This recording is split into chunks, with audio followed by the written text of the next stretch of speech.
Genor TV, Shana Kitoko.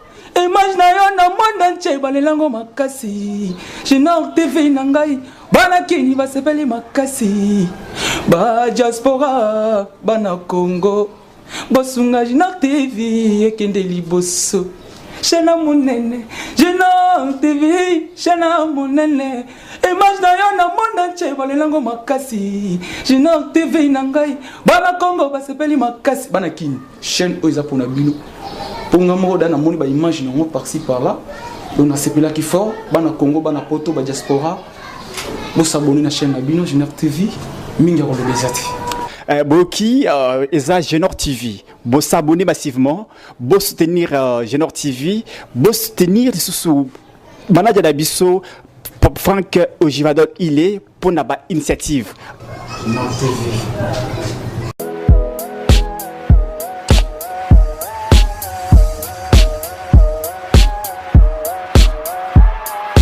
Les sous na plateau il y a Genor TV précisément plateau to lobela yango lelo tozo lobela yango ndenge to mesana ko lobela je crois vous avez déjà informé que tu as des plateaux tu as un plateau moko il y a émission il y a kananga tabala waneza na makambo za ku actualité il y a Kasai central to za pena mususu il y a plateau il y a to lobela yango tout le belango to abordaka ba question nyonso oza ko défrais chronique na mboka na biso d'une manière générale sikoyo toza na plateau ya to le belango tozo linga to aborder quelques questions mais avant na linga na répondre na bandeko oyo ba senga kanga mingi na ko lo bandenge wana na boy ko lo bango dérangement pour parfois iko ko choquer bango bandeko bazo senga ngai mingi bazo senga ngai trop kolega tango mususu na bamakoki otokozala nango ezala pe mususu basengaka pe oyo kozala na makoki otokozala nango mais eloko naza ko déplorer na bandeko na ngai eza manière o mingi baza ko utiliser pona ko senga ngai service ezo le ka bien te na matoi na ngai ezo le ka vraiment bien te na matoi. Je reçois beaucoup d'appels. Nazana bandeko bazo commenter ba émission na biso o bazo senga. Biso to kende telle place surtout na ba émission neti akana ngatabala. Nazana bandeko oyo langage na bango za ko sepelisa ngaite. Voilà pourquoi na lingana bandana nous ko déplorer langage wana. Bon mais kempe ko bongisa langage je crois et ko zala malamu. Oko senga muteloko. Soko yebi surtout soko yebi ki mutu na za sous ordre na ote.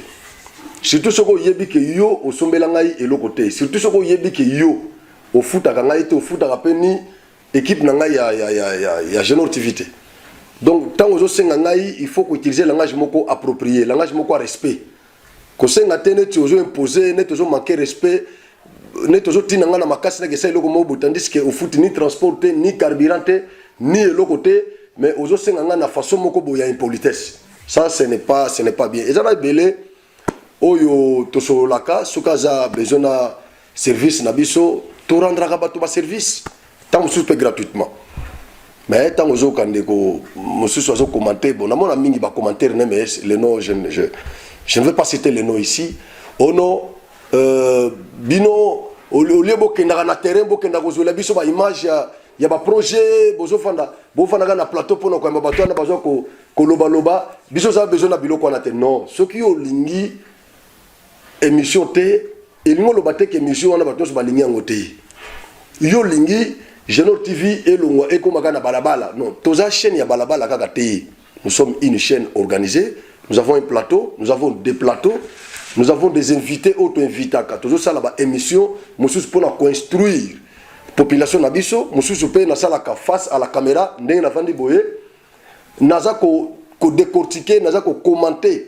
sur les actualités politiques ou za ko des frais chroniques na mboka na biso pour ko informer population parce que dérapage est belé intoxication est belé ba fake news est belé voilà pourquoi nous devons être là pour na kozongi sa population nanzela osomono tozana bitumba ya politique c'est ça le problème donc yoko intimer nga ordre te comme si tu es le patron de Genor TV comme si au foot à Kabiso la fin du mois comme si au titre de l'avion transport tant au Kendekuna au foot à transport non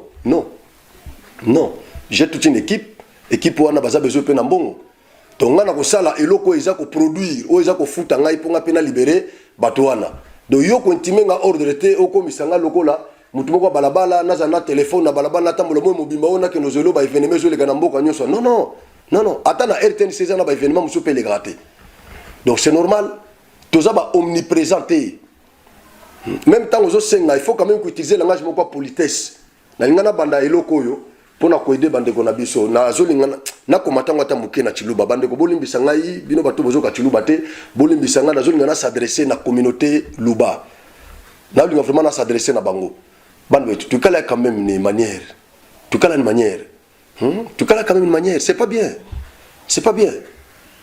uduma ni ntungamba ni bubi kala bwani bisamba bion swebi bitubi on va chiluba batu bon va chiluba bikala bwani bisamba bion swebi batu bon va chiluba buchiluba chikalo mujumangala mukongo mu adibatu mokuru dibatu mosubunva lukinu lujiba kinaba luba luvuma kala lukesi lukinu lujiba tukina lelweu mukongo luvuma kwikala lukesi parce que kudima bêtise kudima jipote de jabunji jakubo muchiluba parfois bako aboka batamba konvato chitonzambi mutu mena manière na chintun chamba clairement muluba auto social muluba mumani kujini bantu mumani kusomani bantu kotao vraiment un coup de chapeau chitonzambi mutu mena manière façon à kuja adresser kudimu kwenu ki chitonzambi mutu mina chiluba tout utiliser n'importe soit boni bikole kimbien pato pas du monde boane muntu chito mufutato muntu mu créer chaîne wende ne makutenda mu chibombi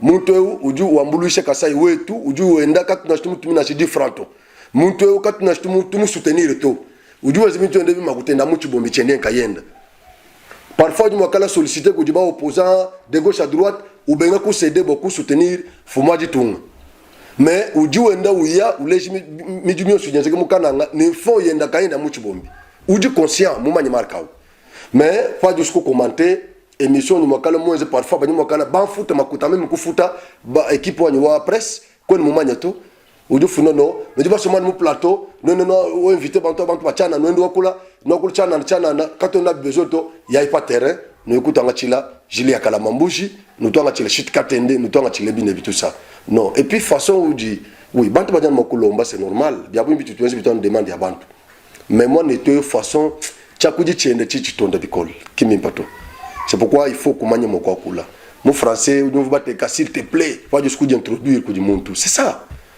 akaji pas on doit encourager d'abord effort wa muntu après ou introduire demande web c'est comme ça c'est simple mais où doit attaquer d'abord ce que quelqu'un a fait tu n'as pas contribué là-bas quand on manya chichi tu vas ba mufuta to ba yebe ko futa ki point tu ne sais pas musa on doit ou je crois attaquer ce qu'on a fait là ou attaquer puis ou boje demande et puis où tout ou tu mets ordre comme si tu nous payes non ça en tout cas ça ne passe pas longo le la chakuiji je crois que ça sera une bonne chose ça sera quand ngeza mu kasa central les gens munene dimbelenge na mon émission dimbelenga wat nazaki na chimpiding nazaki par-ci par-là tout ça nyonso wana eza ba frais na biso botinda keloko te donc il faut moi réserver ça là. Tant que vous avez un service, c'est pas moninga. Il faut quand même langager la malamu. Ça va bien passer. Mais ceux qui ont intimé ordre, ce n'est pas bien. Voilà. Merci beaucoup. Wana zaki pona ko meka kozongi sa ko recadrer moi makambo mususu kozongi sama bande ko musu na nzela o baza ko déraper o baza na courtoisité na langage na bango pona kozongi sa bango na nzela ko senga ngai za mabeto ko senga service c'est bien na sala kango mais façon ko senga nde choka kingai voilà pourquoi j'ai voulu commencer avec ça. Voilà, maintenant je vais piloguer un peu sur le bilan de Fachi. Parce que, oui, ça commence, les discours commencent déjà. Je vais épiloguer un peu sur le bilan parce que je suis en train de suivre, juste après la francophonie, il y en a qui commencent maintenant à parler du bilan. Il y en a qui condamnent la francophonie, qui estiment que l'argent a été dilapidé. 67 millions de dollars ont été dilapidés. Nous sommes agressés dans l'Est de notre pays. Pourquoi engager un fonds colossal comme ça dans l'organisation des jeux qui n'ont rien apporté en RDC, même sur le plan économique, sur le plan diplomatique, sur le plan politique, ces jeux-là n'ont rien apporté en RDC. Donc il y a des discours comme ça qui commencent déjà à refaire surface. Voilà pourquoi nous nous sommes venu encore sur ce plateau pour évoquer la question du bilan. Du bilan, je sais que je ne suis pas mieux placé, mais je vais néanmoins esquisser ce que Félix a pu faire. Je vais demander d'abord à Naomi de balancer une vidéo d'un frère, d'un compatriote congolais qui parle de Félix. Je veux que les Congolais regardent d'abord cette courte vidéo et après, nous allons revenir. Parce que je ne veux pas ici parler seul. Je vais associer d'autres Congolais qui ont la même perspective que moi. Nous allons revenir encore ici pour commenter. Voilà.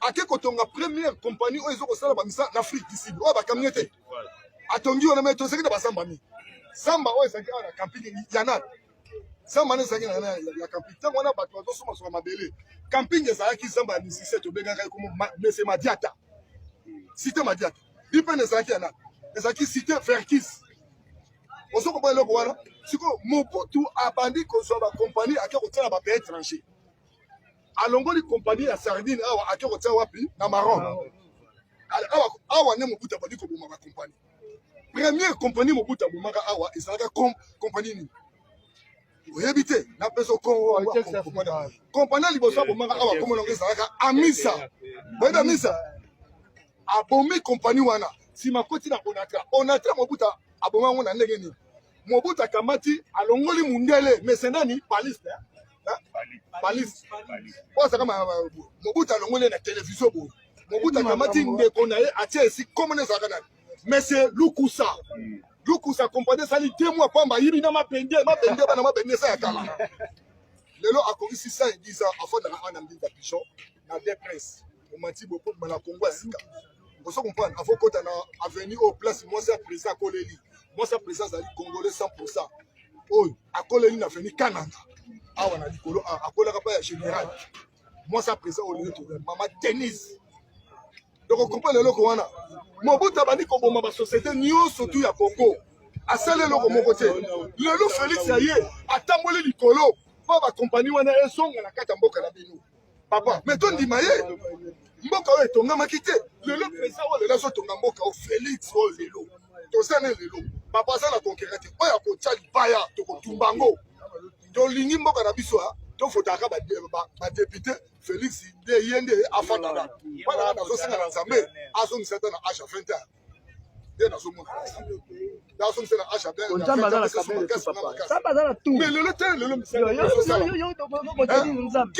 papa oyo ezali social munene zala oyo ekesila tala kuna na port oyo ya banana kuna tozalaki na bateau tozalaki na te port ezalaki wana matadi na nini na bongo soki bateau munene esukaka wapi na Pointe Noire ozo comprendre bazwi ba bateau na biso mike eke kozwa biloko ekotika wapi na bomba mpe bazoyi bazwi biloko mais président oyo amoni te eza bien te azotonga port ya munene kuna na mwanda sikoyo esi babibi deja likolo na mimiti oyo babibi sikoyo na samai na mimiti oyo babibi sikoyo bateau likolo ezala meilleur port na kati ya Afrique port mpe ya munene lelo tala stade Kamanyola wana Mobutu atikaki yango chantier lelo kendo tala kuna première francophonie esosala awa nde ya danse abongisi yango place ya bamama babetaka babasketi tala ndenge leleko papa Bichou atongi bandako place wana tolongo wana toke banda komba ya Alina Formal na 1954 tala lelo Félix lelo estade ezomona na lisusu te bandako nde lelo nde moto ekomi na kata femme papa atongi sali oyo bato bakomba esika lelo na kata femme tokomona Goldberg ndenge akobetela biso oyo ya papa nyonso te ebana okota mbongo na kese ya leta Fati Beto nyonso tu wana bato bakosala bien lelo azokokoma puissant na kati Afrique ozokopana na première puissance na armement eza nini Égypte bango baza mpona baandone mais na ndenge asi ya biso toleki makasi mais tokobotola bango puissant wana papa Congo eza pays riche wana mpa biso tomona ozo comprendre parce que lelo olobi Congo ekebonga te bongo yo bokobonga mais yo lobi mboka oyo ekebonga te yo bokobonga te bongo bozala na kata wana yo lingo sembela ka président Nzambe apesa président o makasi mboka oyo ebonga parce que Congo ebonga te ngai no pe to moto sala bela kata bango fati de mutu Nzambe dati fati so sala misala Congo nyoso omoni misala o de sabu biso mo de total ba chaîne ninga ba tefe ya biso kola ba chaîne na tout et ko ba chaîne ya ba opposant politique parce que mon collègue Sabilo a fatigué pour nater so te be moi mki na RTX de ba la kisa ba on les chaîne ba combien et puis là ba chaîne de loko ça ba la kisa kango te papa Kabila azalaki congolais c'est là papa na ko ça Kabila azalaki congolais. Je pense que vous avez regardé cette vidéo. Vous sentir sentiment, émotion, oyo ndeko oyo, azaki ko exprimer nango, maloba oyo azaki na motema na ye. Banda Mobutu, il a commencé Banda Mobutu. Il passe par Kabila, Joseph Kabila. A cité pena Mouzete, Mouzé a oumela penzate. Il passe par Joseph Kabila, ti a quelque cité na Tshisekedi. Il est libre parce que yende mutu akenda ko voter constitution oyo na référendum. Donc bisonde to kenda ko voter constitution oyo na référendum.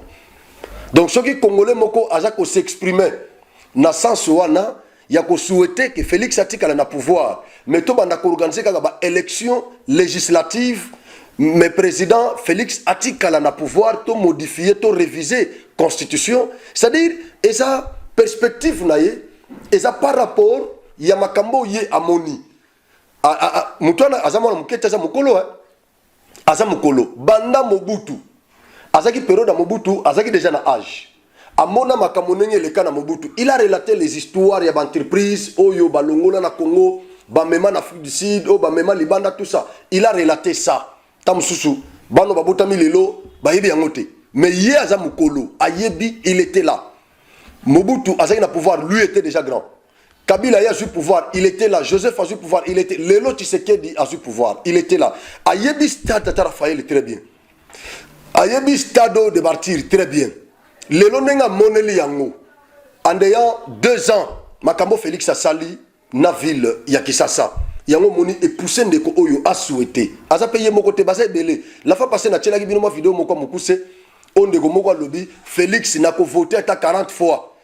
Donc so ba okangangai na bato seni bakangangai na okene na voter Tshisekedi na zongi na voter Tshisekedi na kena voter ata 40 fois so ba okanganga bakanganga donc ozo ba congolais babani ko changer babani ko comprendre Félix c'est vrai en 4 ans boko senga na Félix atonga ba stade Congo mobimate malgré tozo senga ye na salaki reportage moko na stade ya Kapanda na Kasai Central to senga ki atonga oui to ko vana tete croiser maboko toza ko stimuler ye toza lokola ba stimulus musalo to sala kawa toza ko stimuler ye et si que loko ezate nazo la que président cher président awa eloko ezate na uti na dimbelenge na moni ke loko ezate bato bazo ko fanzala na uti na timpidingi na moni ke loko ezate na kendaki stade na ke bamboke belé na nazo la kisa parce que TV eza radio te là je joue mon rôle.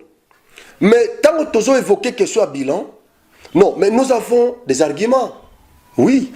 Parce que d'ailleurs, tu as misala nde koloba. Débat oye bandaki, bandakala. Bila. Oui. Porte-parole, il y a Félix. Communicateur, il y a chef de l'État. Officiel, non officiel. Bandako senga bino. Bozelati avant de commencer à l'élection. Mazolo bilan et Kobetama. Déjà dans quelques mois, toujours que la campagne électorale. Si que soit bilan et l'ignaison après francophonie. Voilà pourquoi Toye Awa pour la Kolobelango. Si qu'on a nazako nazo sangisa nyosote. Nazako répartir bilan ya Félix. Nazo zoa phase par phase. Nazozoa aspect par aspect. Na okena wana ndenge wana. Parce que tant que tozo lobela bilan d'une manière synoptique, eza ko pesa mo kokoso, ezo pesa confusion. Mais tant que tozo répartir yango na ba aspect différent. Je crois ça pourra mieux passer. Il faut yebisa biso tango bozo évoquer bilan. N'aspect nini oyo Tshisekedi a échoué lamentablement. Aspect nini oyo à satisfaire même à 50%. Il faut que le bango ndengwana, mais quand les opposants évoquent la question du bilan, ils rejettent tout en bloc. C'est comme si, depuis que Tshisekedi est au pouvoir, il n'a rien foutu en RDC. Il n'a rien foutu. Il ne fait que s'enrichir, selon eux. Il ne fait que débourser les montants pour profiter de s'enrichir. Et pourtant, ce n'est pas le cas. Aujourd'hui, vous pouvez suivre tous les médias, les réseaux sociaux. Vous aurez les Kinois, les Banakini, qui vous parlent des infrastructures, qui vous parlent des jeux de francophonie, qui vous parlent de ce que la capitale, la grande capitale de la RDC, d'Afrique, est devenue. Alors, je vais aller comme ça avec le bilan de Tshisekedi. Je prends le premier aspect.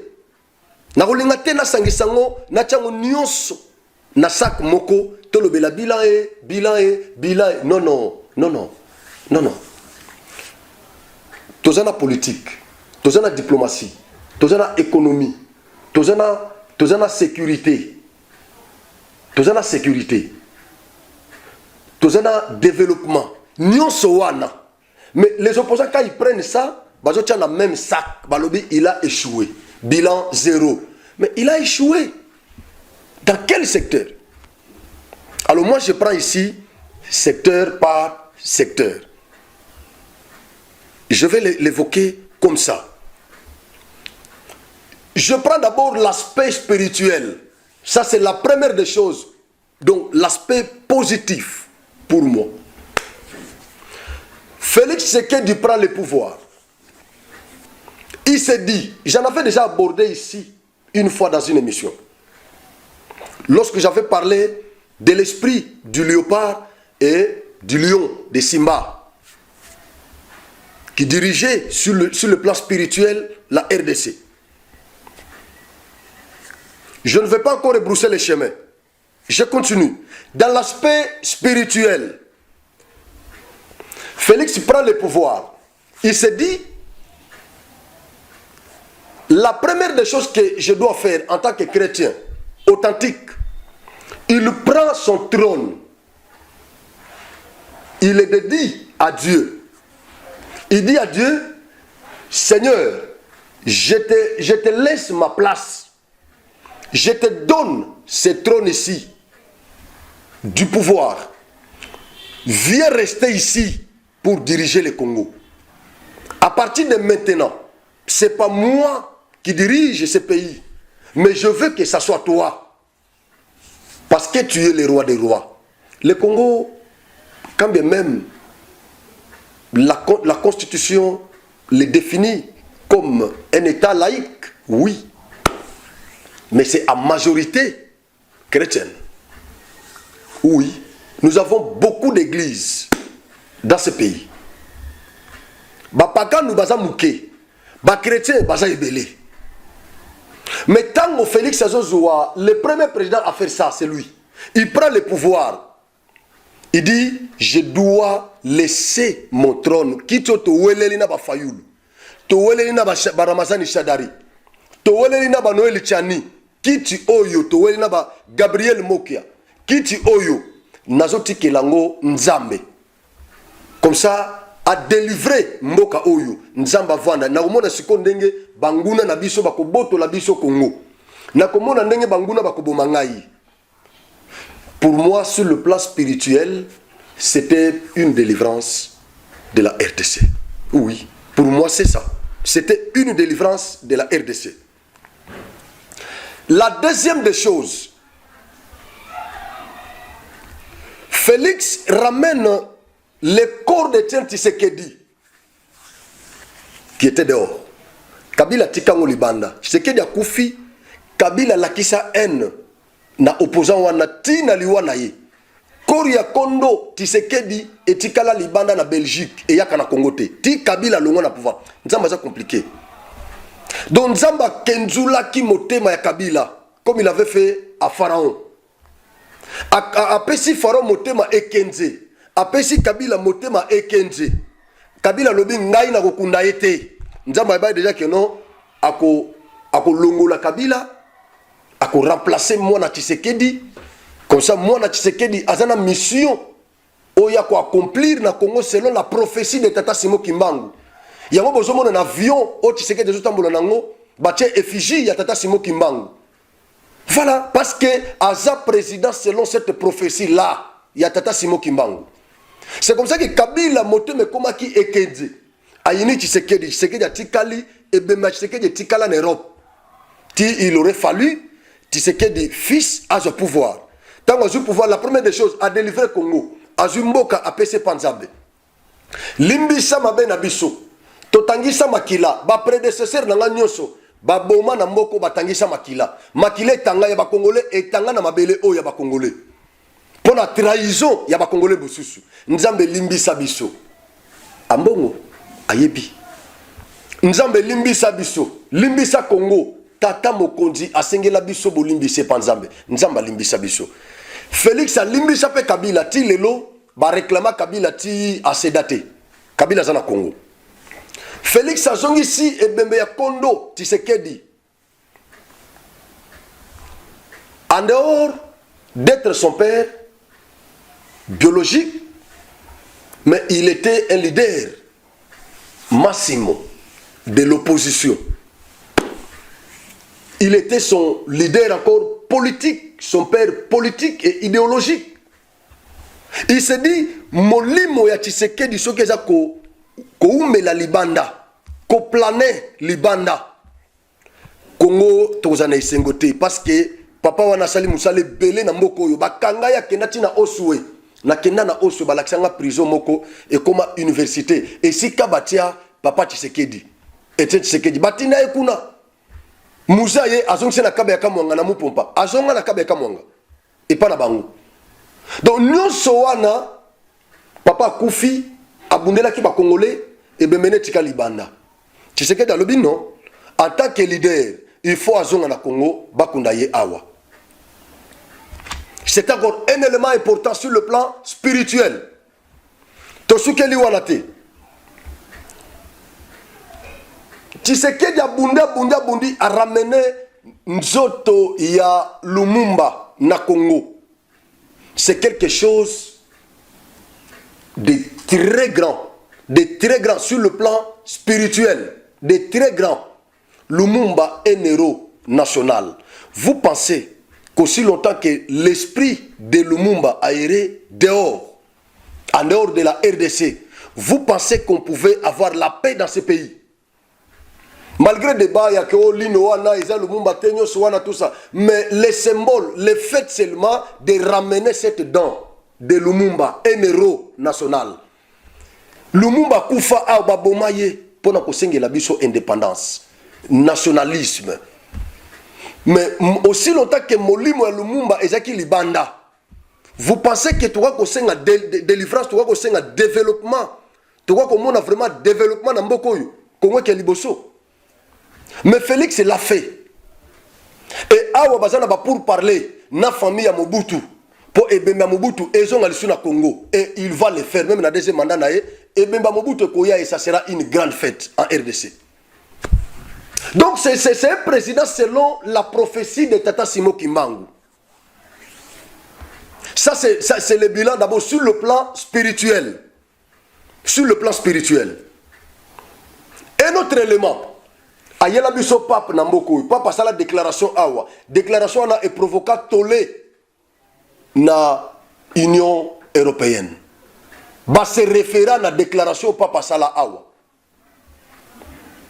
Wana eza tantôt diplomatique, tantôt spirituel. Wana un aspect spirituel, tant qu'un aspect économique. Na ebisa bino ke naza ko esquisser, nazo ke kalikoli makamboze belé so na kovande la ngwa wata mususu na ko gende na mission tina butu. Tant qu'un aspect économique. Kabila tikela biso na mboko yo. Réserve d'échange, il y a 1,200 milliards, quelque chose comme ça. Il y a réserve d'échange. Kabila tikela biso budget bandako a fasciné 4 milliards de dollars. Mais le loyo avec Tshisekedi, budget na biso eketi na ba 16 milliards. Na habité 2024, c'est comment on a combien? Je ne sais pas. 16 milliards en ayant 4 ans. Tolongwe de 4 milliards, il y a tatonement toketi na 16 milliards. Débat ezala qui a obidjango ezaka ya munoko tout ça, mais tala misalo yo basali. Tozo organiser ba élection kaka na budget wana. Ba infrastructure nyonso wana kana budget wana. Francophonie ya ngoyo, j'ai à francophonie. Budget wana kaka. Un grand événement qui a fait parler de la RDC partout. Kaka na budget wana. Et qui parle encore, qui a encore les doutes. Qui peut encore émettre les doutes quant à cette question budgétaire. Tolongwe de 4 milliards à tâtonnement, toketi na 16 milliards de budget. Tolongwe na réserve de change na bango batikela kibiso, basimba biso na zolo, totikeli mbongo belé 18 ans batikeli biso réserve de change. Il y a 1,200 milliards de dollars. Basimba biso na zolo awa débat na ba média nyoso na ba professeur. 18 ans, réserve d'échange, il y a 1,200 milliards. Félix prend le pouvoir en ayant 3 ans, 4 ans. Réserve d'échange, il y a 4 milliards. Ça, c'est sur le plan économique. Un autre exploit, la création de l'IGF. Bon, ce n'est pas la création, la réactivation, voilà. La réactivation de l'IGF. Parce que l'IGF existait déjà dans ces pays. Ça existait déjà. Mais ce n'était pas motivé, ce n'était pas activé. Comme nous étions gérés par les kleptocrates, les mandoucataires, ils ne pouvaient pas s'intéresser à l'IGF. Mais Félix qui vient, avec la gestion transparente de la Respublica, il s'est dit, je dois réactiver ces services-là pour accompagner la Cour des comptes et le Parlement qui a dans ses prérogatives le contrôle des entreprises publiques et les gouvernements. Il réactive l'IGF et il les rattache à la présidence. Et aujourd'hui, tout le monde parle de l'IGF. L'IGF a mis tout le monde à l'unanimité. Donc il n'y a personne qui peut douter de ces services. Non, non. Même les opposants. La société civile est d'accord des prestations de l'IGF. Mais comment vous pouvez aimer l'IGF, mais vous n'aimez pas celui qui l'a réactivé? C'est comme Héritier a dit. Comment vous pouvez aimer les jeux de la francophonie, mais vous n'aimez pas celui qui a convoqué ces jeux à RDC? C'est un contraste. C'est un contraste. Ça, c'est dans l'aspect économique. Dans l'aspect économique. Le prix du billet de l'avion. Félix Abunda Tobano qui est dans le Bumbashi, tu n'as pas 300 et quelques dollars. Kolongwa Kinitil Bumbashi, 300 et quelques dollars. Kolongwa Kasai, au Bazaba Vazen dans le Bumbashi, 250 dollars, sans compter Babiloko Tracasserie aéroport. Sans compter Biloko Nanyoswana. Sans compter Nyosowana. Mais le billet est quitté comme 110, 120, 130, donc Nangola billet à 130 dollars, 130 dollars, 130 dollars. Mais le lope billet n'a pas commis 130 dollars, c'est normal. Mais vous devez applaudir. Et 130 dollars le couteau, et il y a Congo, il y a CA, mais Congo, il y a C. Batobanon du matin à 130 dollars. Oh, t'es le couteau, tout ça, mais est-ce que sont ici 250? Mais il y a 130. Ceux qui s'assalent le Bumbashi, c'est normal. C'est normal. Passeport, passeport, il faut ça la bouille. Bas dépense tracasserie. Au-delà de 300 dollars. Mais le passeport quitta, vous n'en parlez pas encore. Et ça, un aspect économique. Tant qu'un aspect diplomatique. Nazotel Melaka Nakamoko récent.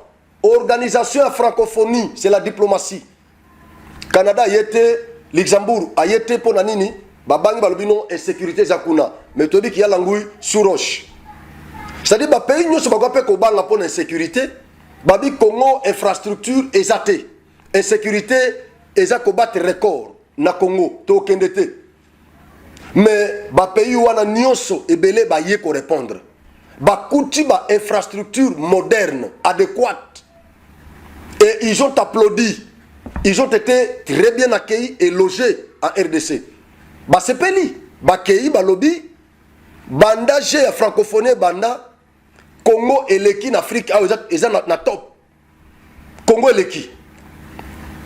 Mais c'est un aspect, c'est dans l'actif diplomatique de Fachi. Oui, c'est dans l'actif diplomatique de Fachi. Mais les gens ont applaudi, même en Bongo, les plus farouches. Il a applaudi. Il a applaudi. Mais vous applaudissez les jeux de la francophonie. Bon, le but que c'est un moment de joie pour les Congolais. Mais pourquoi vous ne félicitez pas Tshisekedi? C'est la haine viscérale. Nasengi na bande konyoso bazola na biso na ba plateforme nyoso. Bo s'abonner na Genor TV. Et c'est là-bas bazola na biso na TikTok. Na TikTok, nous avons une chaîne. Ba émission tout ça la na TikTok té. Nous avons une chaîne YouTube Genor TV. Logo na biso za na net toujours babo bozomo logo na biso. Kene na YouTube comment Genor TV. Trouvez-nous là-bas et abonnez-vous. Bandeko nyon sur TikTok. Merci beaucoup. Bon s'abonner à Genor TV. Bandeko bazola na biso à partir de ya YouTube en direct. Bon s'abonner, commenter, liker. Liker. C'est un aspect diplomatique. Diplomatique. Mais batubazo bete la francophonie maboko. Baboyi ko féliciter Tshisekedi. Baboyi ko féliciter. Un autre élément dans l'aspect diplomatique. Félix à mettre Rwanda en difficulté diplomatique. Rwanda est en face d'une grande difficulté diplomatique. L'ambassadeur ya Rwanda baza ko telengana leloyo na Europe pe na Afrika. La fois passée na betela bino lisolo, il y avait ça Karega. Ambassadeur ya Rwanda ozaki accrédité na Congo awa. Ba bengana ki. Lettre na créance ba rejeter yango awa. Kagame a joué le quoi bras séculier na atine na Belgique. Il avait une mission à accomplir là-bas. Belgique a lobby non, to se réconcilier déjà na RDC. To zongisi la bangonzo to Lumumba. Na otuko évoquer un aspect spirituel. To zongisi li bangonzo to Lumumba. Le lo yona que surtout que sur ko zo problème na RDC, tango to ko ambassadeur bango ba bengana ki to ko zoye awa. Non non, e ko za ba problème. Baboya ko accrédité Vincent Karega na Belgique. Rwanda moto bimaki na munoko. Awa tozoloba awa des ambassadeurs lisusu ya Rwanda. Oya tindaki moko na Angola. République Sœur Angola. Merci João Lourenço. Merci beaucoup. Muito obrigado o presidente da República de Angola. Vos agradeço muito, caro presidente, pela esta decisão que tomaste. Mostraste que estamos a lutar junto, Angola e o Congo, a República Democrática do Congo, temos uma história. Tínhamos ajudado muito quando houve a guerra em Angola. Os angolanos estavam aqui no Congo. O presidente que faleceu, Zé Eduardo, o Kota Zé, ele cresceu aqui no Congo, estudou aqui no Congo. E nós todos que falamos aqui, crescemos em Luanda, crescemos em Angola. Quer dizer, Angola e a República Democrática do Congo temos uma história que não podemos nada esquecer. Muito obrigado. Em nome de todos os congoleses que estão aqui e que estão em todo o mundo inteiro, vos agradeço, caro presidente da República Democrática, da República de Angola. Sim, muito obrigado. Président João Lourenço a boico accrédité ambassadeur à Rwanda. Oui, abino.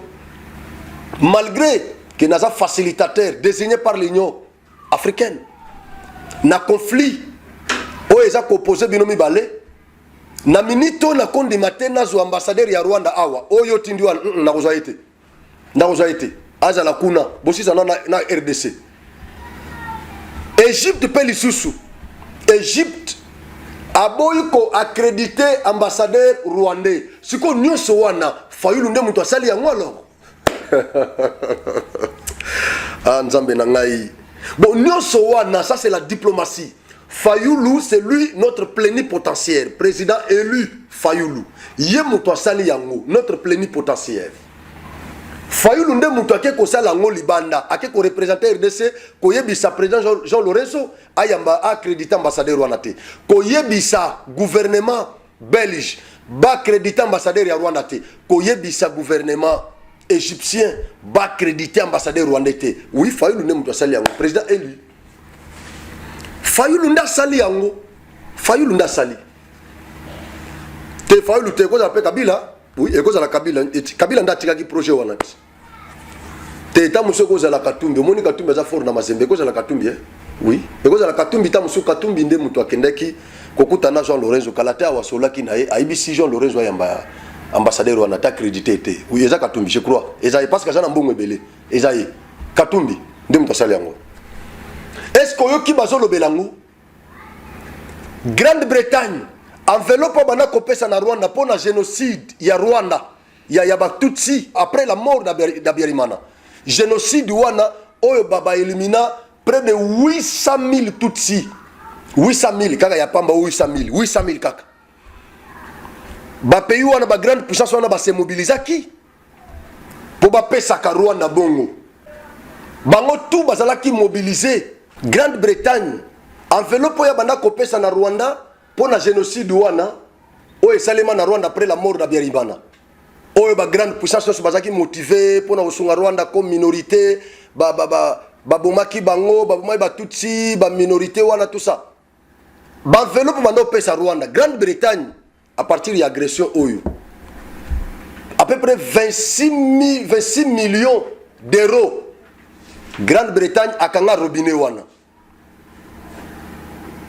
nyonso wana ezak Moïse Katumbi na sali yango donc eza quatuor ya Lubumbashi nde sali Katumbi Fayulu Sesanga na Matata Ponyo bango nde basali. Où sont les opposants? Oh bazolo bono Félix a dépassé bambongo ya ba voyage a sala ba voyage combien de voyages tout ça Félix au pigeon voyageur bo pesa ba kombo nyonso wana pigeon voyageur mais le lotang bo sepeli na francophonie eza suite ya ba voyage wana te. Soki akende kité est-ce qu'elle a convaincre bango que RDC est à mesure est capable d'organiser ba jeu ya francophonie? Est-ce que bolunga bo sepela une semaine oyo? Est-ce qu'ambiance oyo ezaki na kini elinga ezala? Soki Félix akendaki Grande-Bretagne te est-ce que balinga bakanga robinet wana babo ekotinde la Rwanda enveloppe wana? Soki Félix akendaki Angola te de temps en temps soki na Angola te est-ce que Jean Lorenzo alingaki vraiment aboya ambassadeur Rwanda? Soki Félix ayembaki le roi de Belge awate soki akendaki na Belgique take convaincre bango te pour que le roi accepte de venir chez nous ici etant wayaki makambo basolaki boyibi yango soki ya salaki ba démarche wana te soki azalaki fermé isolé soki azalaki sédentariste est-ce que balinga baboya ambassadeur Vincent Karega na Belgique? Est-ce que na Égypte balinga baboya ambassadeur ya Rwanda? Est-ce que na Angola balinga baboya? C'est parce qu'il s'est familiarisé avec tous ces chefs d'État, avec toutes ces autorités du monde. Il s'est familiarisé avec ces gens. À que vers eux, je viens pleurer. Peuple nanga Zokoufa. J'ai un voisin animé de mauvaises velléités, d'une velléité expansionniste. Je suis voisin de quelqu'un comme ça. Voilà ce que le roi, ce que Kagame est. Voilà ce que Kagame. Donc il est allé, je peux dire comment, dévoiler donc, la mauvaise velléité de Kagame. Il est allé dévoiler la mauvaise intention de Kagame auprès de tous ces gens qui ne connaissaient pas Kagame. Kabila ne parlait pas. Kabila ne parlait pas. Kabila était taciturne. Même pendant qu'on tuait les Congolais, il ne parlait pas. Kabila en diplomatie ne représente absolument rien. Il ne représente absolument rien en diplomatie. Maintenant, nous avons quelqu'un qui parle, Félix qui parle. devant n'importe qui, il n'a pas honte de parler. Nous avons quelqu'un comme ça, il a parlé, il a présenté les potentialités de la RDC. Il a présenté, il a mis en exergue devant les décideurs du monde les richesses qui regorgent la RDC. Il a parlé de notre forêt, il a parlé de tout, de nos minéraux, il a parlé. C'est-à-dire, à quel qu'on dévoilé Mabé Kagame, et aujourd'hui, Kagame a détesté partout. Akendeboye, détesté, Akendeboye, détesté. Ouaneza aspect diplomatique. Nakena aspect, il y a développement. Construction, il y a basso de moutons dans la ville à Kisasa. Fayoul a matagalikolo, Fayoul a matagalikolo. Katumbita wakenda kiao, a matagalikolo so de moutons. Ouana développement. Kabila peut amatation de moutons. Ozo kinga kati pa que je l'aime, amatanation de moutons. Amataga. Construction, il y a école, ezali. Namatamba ba école ezali, même na Kassa ba école eza par-ci par-là. Ba école eza nango. Ata iko quitter mais ezali quand même. Ezo tongama. Réhabilitation ba stade na biso, stade de martyrs, stade 20 mai. Ba tongi mo ba stade musus pembeni wana. Oui. Réhabilitation ba hôpitaux, na ba université, boke na unikini o Kabila tikela biso, na ba homme, o ba jeune wana ba banda kolala. Boke na unikini, lelo eza na wifi. Ipen, boke na Ipen. Botala ba bâtiment bazo telemisa kuna. Wifi eza kuna. Nana ndeko moko zo tanga na ino na nyoki, na ISP je crois. ISP ya nyoki je crois.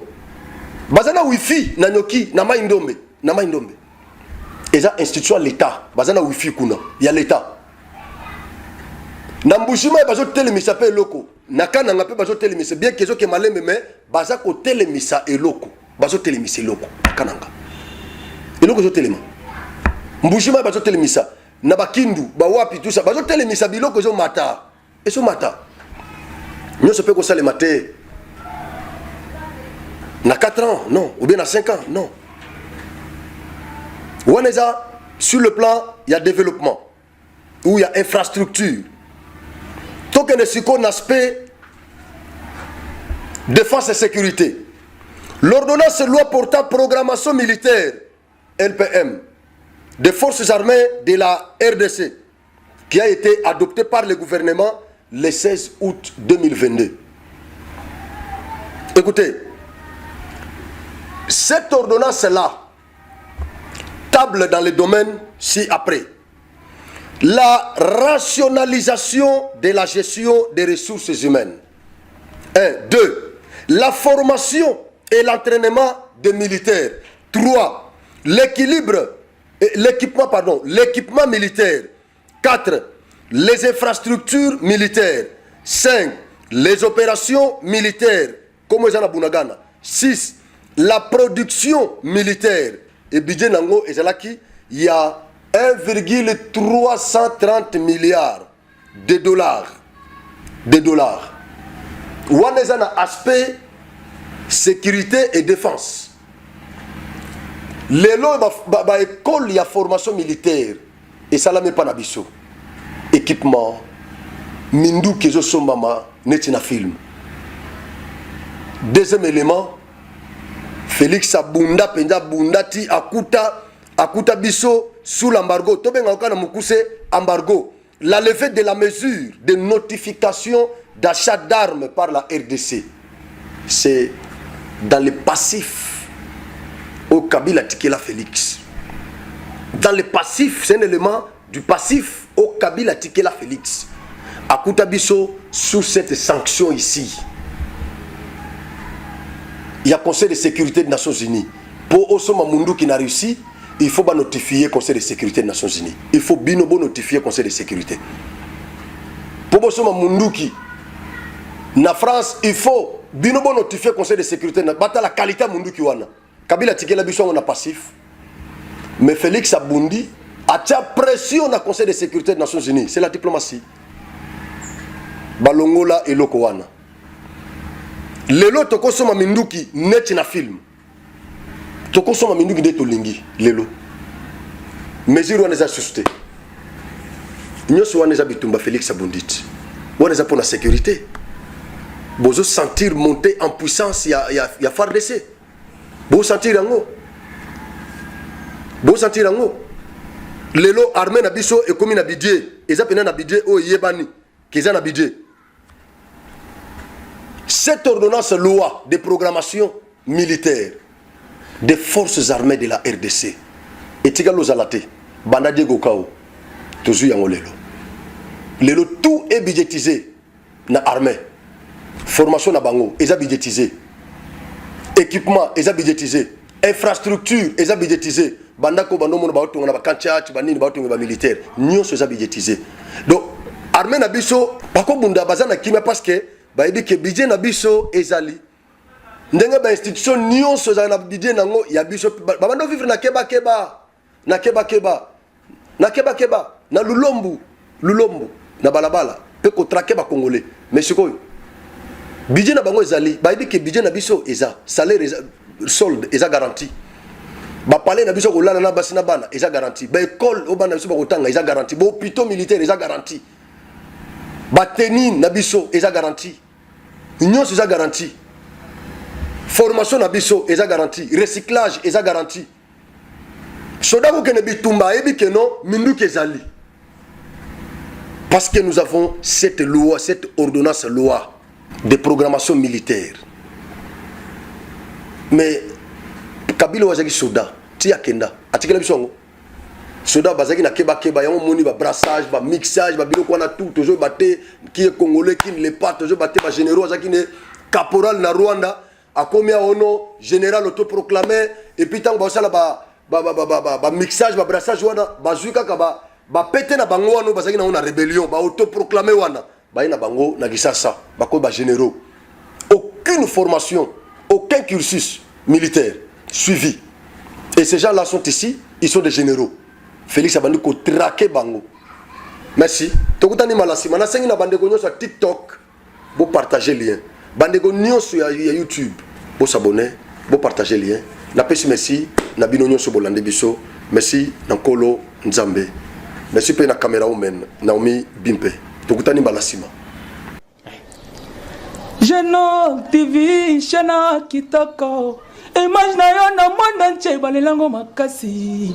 Genok TV nangai bana kini basepeli makasi. Ba diaspora bana Congo. Bosunga Genok TV ekende liboso. Shana munene, Genok TV, Shana munene. Image na yo na monde entier balelango makasi. Genok TV nangai bana Congo basepeli makasi bana kini. Chaîne oiza pona bino. Ponga moko dana moni ba image nango par-ci par-là. Donc na sepela ki fort bana Congo bana poto ba diaspora. Bo s'abonner na chaîne na bino Genok TV mingi ko lebezati. Boki eza Genok TV, bo s'abonner massivement, bo soutenir Genok TV, bo soutenir sous manager d'Abisso Franck Ojivadol il est pour naba initiative. Genok TV.